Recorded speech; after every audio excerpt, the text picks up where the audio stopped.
isla sa Albay ang pwede raw mapabilang sa diving spots ng probinsya dahil sa angking ganda ng coral reefs nito. G tayo dyan sa report ni Oscar Oida. Tiyak daw na magsisisi kung ang karagatan sa paligid ng isla ng Rapu-Rapu di sisisirin.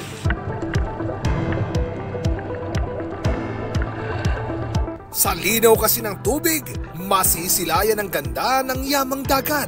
Kayang-kaya pang sabayan sa paglangoy ang malumanay na alon. Hidden gem nga itong may tuturing.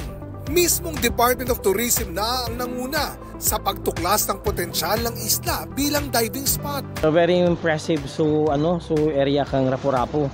Sa linaw sa nakang tubig talagang maingganyo ka mag-dive, and that's what saro sa tiga hanap kang mga divers.